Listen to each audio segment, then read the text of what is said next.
I would like to discuss the article, Taking India Seriously. Leader Narendra Modi is the true embodiment of Chanakya Niti. Modi's deep principled leadership has always ensured the two pillars of the art of governance, the aim, the justice and dharma, the ethics are enshrined into every aspect of his eminent leadership. PM Narendra Modi's vision has energized the entire youth of the country to aspire higher and achieve greater goals, motivated the entire population to participate in national programs, delivering social advancements, benefiting generations to come, reaching the innermost corner of the country. India's inspiring leader, Sri Narendra Damodar Modi, has unleashed new energy and inspiration into execution. The overwhelming majority that his party, the Bharatiya Janata Party, commands in Parliament as part of the National Democratic Alliance made it possible for PM Modi to reinvent India as one of the world's economic superpowers. To me, PM Narendra Modi is the re-emergence of the late Sardar Vallabhbhai Patel, the Iron Man of India. If Dr. Manmohan Singh was the best finance minister ever, Prime Minister Modi is the best Prime Minister India ever had. Atash Astra, Economic Administration, Nitish Astra, Foreign Affairs, and Daniti, Political Science, is reflected in every aspect of nation building. Prime Minister Narendra Modi's post-2014 leadership has been characterized by a complex policy and governance framework, underscoring his determination to transform India's economic and technological landscape. Simultaneously, his administration has strived for equitable social advancement through initiatives targeting sanitation, financial inclusion, healthcare, and poverty alleviation. During his tenure, the government has built 110 million toilets, which has brought about a sanitation revolution in India. Millions have been lifted out of poverty. Today, almost all Indian villages enjoy electricity. Millions of bank accounts have been opened for the poor and have brought in rupees 90,000 crores as a deposit.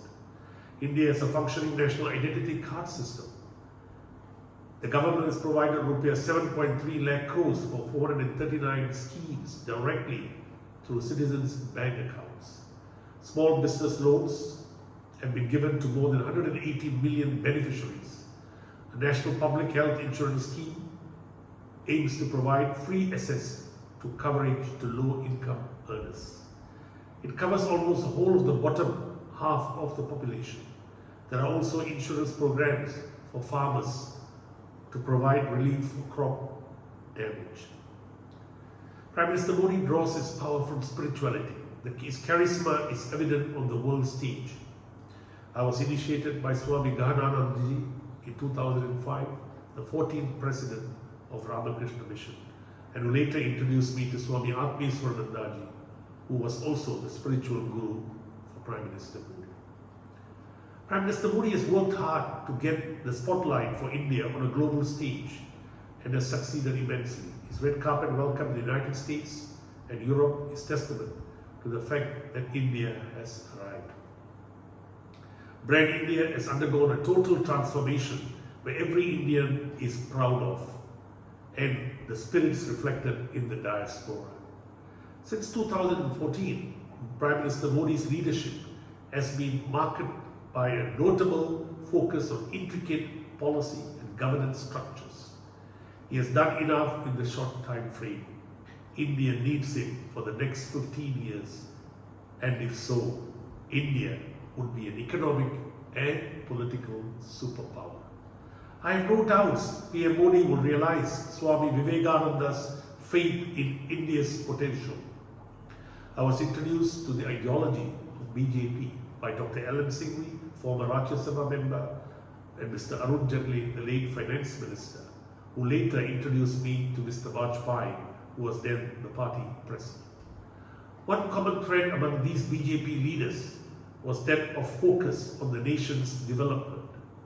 Clearly, a path chosen by Prime Minister Modi reflected in the introduction of initiatives such as Make in India, Digital India and Startup India highlight his determination to promote economic growth, technological advancement and entrepreneurship. These policies aim to transform India into a global manufacturing hub, digitize services for citizens and cultivate an environment conducive to innovation are showing visible results. On balance, India is charging ahead. Prime Minister Modi's watch and stern actions against legacy of past problems such as corruption and bureaucratic inefficiencies are showing good results. My good friend and mentor, Professor M.G.K. Menon, would have been the happiest person to see Chandrayaan-3 mission makes India the first country to reach the lunar South Pole, polar region in one piece. This credit goes to PM Narendra Modi, Mr. Somanath and his team of scientists. They did it at such a low cost. I was fortunate in meeting Sri Vishnuhari Dalmia, the president of VHP, Rusi Lala, co-founder of Center for Philanthropy, and Dr. V.K.R.V. Rao, the founder of Delhi School of Economics, at my 23 years of age, and began to have a love for India since then. All Indians around the globe should really be proud that a low-profile, visionary entrepreneur like Mr. Gautam Adani has created history by being the 5th richest man in the world. To my understanding, Mr. Adani, nation building means transforming India's coastline by building a string of ports and logistics hubs. For him, nation building also means strengthening the country's energy security and mitigating the urban-rural divide by delivering electricity to several hundreds of millions living in the hinterlands of India.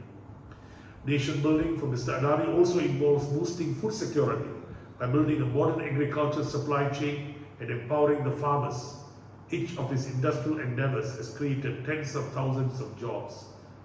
I have personally watched this man, self-made philanthropic maverick entrepreneur, grow since 2006 when I chaired a steel mill in Gujarat. I also recommend everyone to read The Monk Who Transformed UP to understand how a highly spiritual monk like Mr. Yogi Adityanath transformed UP into an investor-friendly state. PM Modi has made history in India by appointing a career diplomat like Dr. S. Jaishankar, the Foreign Minister of India. Foreign Minister Dr. Jaishankar is an outstanding Indian. He distinguished himself as India's ambassador to Singapore, USA and China.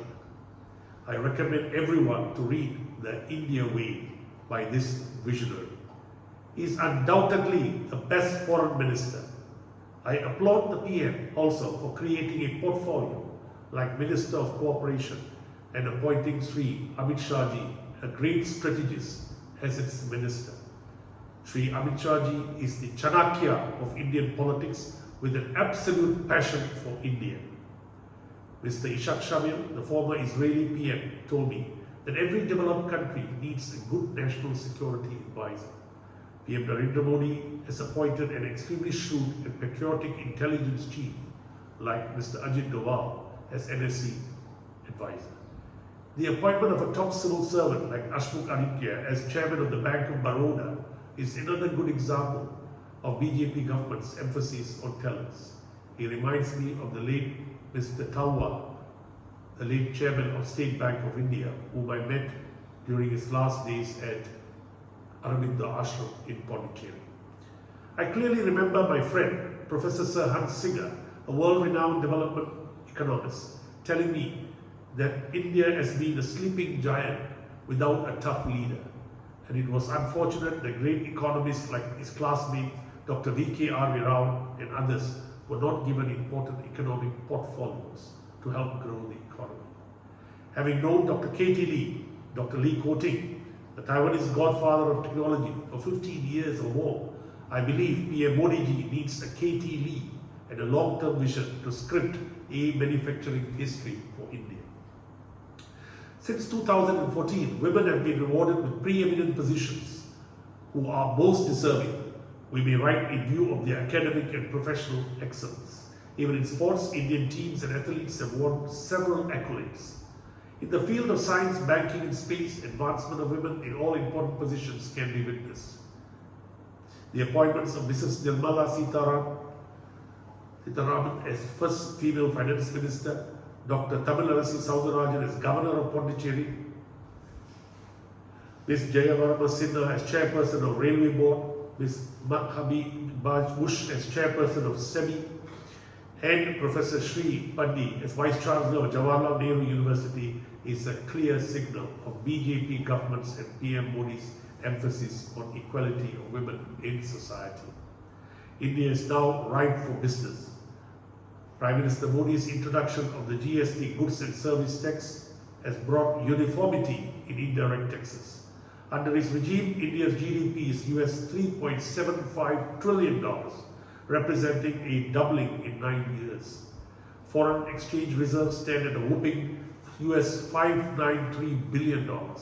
India has become a hot destination for foreign direct investment, $71 billion in the current fiscal year. Being the fastest growing economy in the world, India has been a hot investment magnet, attracting investments in manufacturing, information and pharmaceuticals. The Modi government has done away with the socialist approach of previous governments and tilted towards business friendliness.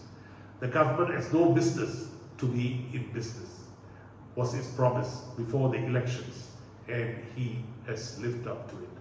The privatization of Air India is a prime example of this. Digital literacy has improved. Far-flung rural areas have been connected through high-speed internet. Street vendors in the countryside accept digital payment. In fact, the UPI, United Payment Interface, is such a revolution in India that it amounts for almost 40% of all digital payments in the world. BJP, under guidance of Prime Minister Modi, are like the Chandrayaan-3 and RTL rockets, supercharged, overcoming all challenges to reach their cosmic goals. Surging ahead with Vasudev Kutumbakam is winning the hearts and minds of the people of Bharat and the rest of the world to the beautiful understanding and acceptance that we are all part of one family. This is a great impetus for all of us to think and grow with the shared responsibility. The G20, as we know, is a group of 20 of the world's largest economies that meets regularly to coordinate global policy on trade, health, climate and other issues. The G20 summit has been a huge success because all 20 members signed off to a statement that condemns the bridging of territorial lines and supports related United Nations declarations. India as a host nation managed to pull off something unprecedented. The African Union is now a full member of the G20 Plus, on par with the European Union, courtesy India. Africans have long rightly called for more representation in global economic and political governance. This may emerge as the summit's most substantive achievement. The entire BJP government and Chief Coordinator Harshvardhan Shringla must be credited for the excellent G20 organization. The world has started taking India seriously. The youth of India will understand that foreign policy from the events organized in all states of India. Now, what India offers is its long-term potential and ample opportunities. It is essential for foreign investors to move into India before their rivals do so. The time to invest in India is now. German and all other European companies, including their SMEs, given their astute knowledge of investment potential, should look at India seriously. To wait would be too late. Sanatan means timeless. Dharma denotes wisdom.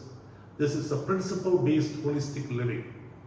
It denotes taking care of ecology and living cordially with others and respecting diversity in ways of life and living. It is a thoughtful life and living. I quote Pandit Sri Ram Sharma. Not to create hindrance while someone is doing something good is also a kind of service.